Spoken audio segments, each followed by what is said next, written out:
Hello friends, welcome to my channel. तो चलिए आज ज्योग्राफी का 11वां दिन का क्वेश्चन देखते हैं। ठीक है, तो जो हमारे चैनल पर नए हैं चैनल को सब्सक्राइब जरूर कर ले ताकि आपको नोटिफिकेशन जो है मिलता रहे। ठीक है, तो आइए देखते हैं आज का पहला क्वेश्चन।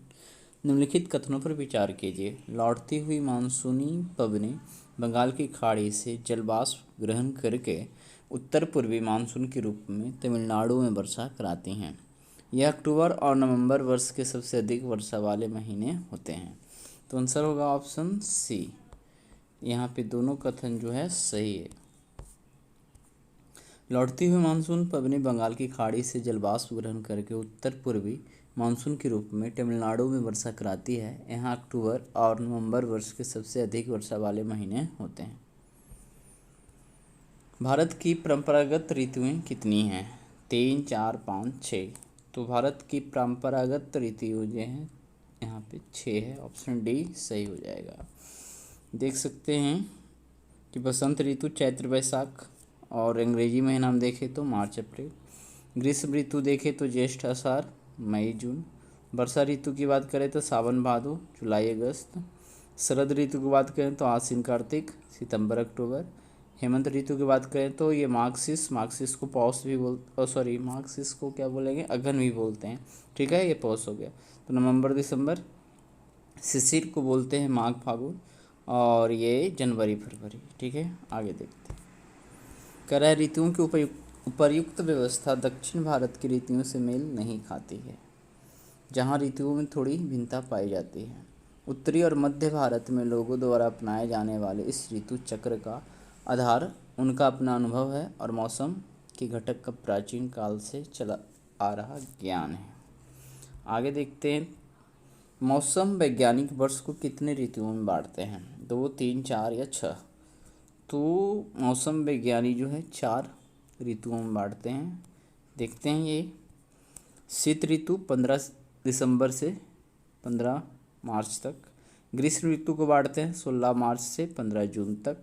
मानसून का आगमन जो है दक्षिण पश्चिम मानसून के आगमन या वर्षा, ठीक है, 16 जून से 15 सितंबर तक।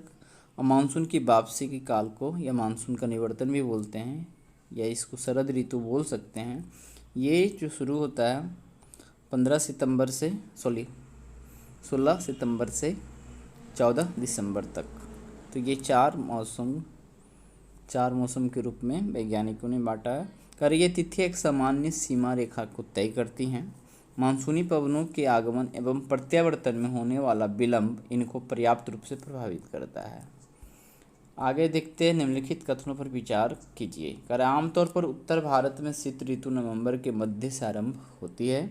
दूसरा है, भारत के उत्तरी भाग में दिसंबर और जनवरी सर्वाधिक ठंडे महीने होते हैं। पंजाब और राजस्थान में हिमांक 0 डिग्री सेल्सियस से भी नीचे चला जाता है। तो यहाँ पे भी तीनों कथन सही ही हैं। ठीक है, ऑप्शन सी सही हो जाएगा। कह रहा है आमतौर पर उत्तर भारत में शीत ऋतु नवंबर के मध्य से आरंभ होती है। भारत के उत्तरी भाग में दिसंबर और जनवरी सर्वाधिक ठंडे महीने होते हैं। इस समय उत्तरी भारत के अधिकांश भागों में औसत दैनिक तापमान 21 डिग्री सेल्सियस से कम रहता है एवं रात्रि का तापमान काफ़ी कम हो जाता है, जो पंजाब और राजस्थान में हिमांक 0 डिग्री सेल्सियस से भी नीचे चला जाता है। शीत ऋतु में उत्तरी भारत में अधिक ठंड पड़ने के मुख्य रूप से 3 कारण हैं। पहला है पंजाब, हरियाणा और राजस्थान जैसे राज्य समुद्र के समकारी प्रभाव से दूर स्थित होने के कारण महाद्वीपीय जलवायु का अनुभव करते हैं। करह निकटवर्ती हिमालय की श्रेणियों में हिमपात के कारण शीतलहर की स्थिति उत्पन्न हो जाती है उत्तर भारत में। तीसरा पॉइंट ये भी है कि फरवरी के आसपास कैस्पियन सागर और तुर्कमेनिस्तान की ठंडी पवनें उत्तरी भारत में शीतलहर ला देती हैं, जिस देश के उत्तरी पश्चिम भागों में पाला व कोहरा भी पड़ता है। आगे देखते हैं। निम्नलिखित में कौन सा कथन गलत है? प्रायद्वीपीय भारत में कोई निश्चित शीत ऋतु नहीं होती है। तटीय भागों में भी समुद्र के समकारी प्रभाव तथा भूमध्य रेखा की निकटता के कारण ऋतु के अनुसार तापमान के वितरण प्रतिरूप में शायद ही कोई बदलाव आता है। तो ये दोनों कथन सही है। ऑप्शन सी यहाँ करेक्ट हो जाएगा। ये देख सकते हैं कि प्रायद्वीपीय भारत में कोई निश्चित शीत ऋतु नहीं होती है। तटीय भागों में भी समुद्र के समकालीन प्रभाव तथा भूमध्य रेखा की निकटता के कारण ऋतु के अनुसार तापमान के वितरण प्रतिरूप में शायद ही कोई बदलाव आता है। उदाहरणतः तिरुवनंतपुरम में जनवरी के मध्य अधिकतम तापमान 31 डिग्री सेल्सियस तक रहता है, जबकि जून में यह 29.5 डिग्री सेल्सियस पाया जाता है। पश्चिमी घाट की पहाड़ियों पर तापमान अपेक्षाकृत कम पाया जाता है। तापमान दक्षिण से उत्तर की ओर बढ़ने पर घटता जाता है। पूर्वी तट पर चेन्नई का औसत तापमान 24 डिग्री सेल्सियस से 25 डिग्री सेल्सियस के बीच होता है, जबकि उत्तरी मैदान में यह 10 डिग्री सेंटीग्रेड से 15 डिग्री सेल्सियस के बीच होता है। इस ऋतु में दिन गर्म तथा रातें ठंडी होती है।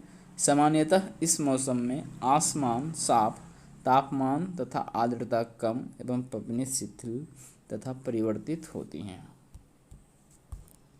आइए देखते हैं छठा क्वेश्चन। निम्नलिखित कथनों पर विचार कीजिए। शीत ऋतु में भारत का मौसम मध्य एवं पश्चिम एशिया में वायु दाब के वितरण से प्रभावित होता है। शीत ऋतु में भारत का मौसम मध्य एवं पश्चिम एशिया में वायु दाब के वितरण से प्रभावित होता है। दूसरा है मध्य एशिया के उच्च वायु दाब केंद्र से बाहर की ओर चलने वाली धरातलीय पवनें भारत में शुष्क महाद्वीपीय पवनों के रूप में पहुंचती है। तो ये भी हमको लगता है ऑप्शन सी ही सही है। ठीक है, वायु दाब तथा पवनें। शीत ऋतु में भारत का मौसम मध्य एवं पश्चिम एशिया में वायु दाब के वितरण से प्रभावित होता है। इस समय हिमालय के उत्तर में तिब्बत पर उच्च वायुदाब केंद्र स्थापित हो जाता है। इस उच्च वायुदाब केंद्र के दक्षिण में भारतीय उपमहाद्वीप की ओर निम्न स्तर पर धरातल के साथ साथ पवनों का प्रवाह हो जाता है। इस ऋतु में मौसम की विशेषता उत्तरी मैदान में एक क्षीण उच्च वायुदाब का विकास होना है। मध्य एशिया के उच्च वायुदाब केंद्र से बाहर की ओर चलने वाली धरातलीय पवनें भारत में शुष्क महाद्वीपीय पवनों के रूप में पहुंचती है। यह महाद्वीपीय पवनें उत्तर पश्चिमी भारत में व्यावहारिक पवनों के संपर्क में आती है, लेकिन इस संपर्क क्षेत्र की स्थिति स्थायी नहीं है। कई बार तो इसकी स्थिति खिसककर पूर्व में मध्य गंगा घाटी के ऊपर पहुंच जाती है। परिणाम स्वरूप मध्य गंगा घाटी तक संपूर्ण उत्तर पश्चिम तथा उत्तरी भारत इन शुष्क उत्तर पश्चिम पवनों के प्रभाव में आ जाता है। गंगा घाटी में इनकी दिशा पश्चिम और उत्तरी पश्चिम होती है।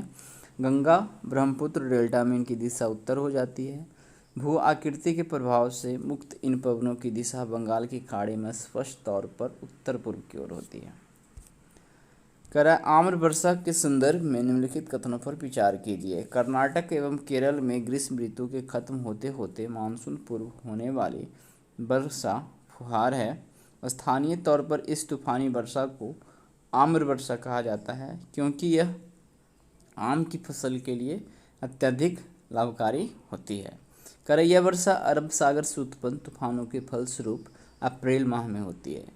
तो ध्यान देना है कि आम्र वर्षा के संदर्भ में निम्नलिखित कथनों पर विचार कीजिए में कि कर्नाटक एवं केरल में ग्रीष्म ऋतु के खत्म होते होते मानसून पूर्व होने वाली वर्षा फुहार है। ये तो सही है। स्थानीय तौर पर तूफानी वर्षा को आम्र वर्षा कहा जाता है, क्योंकि यह आम की फसल के लिए अत्यधिक लाभकारी है।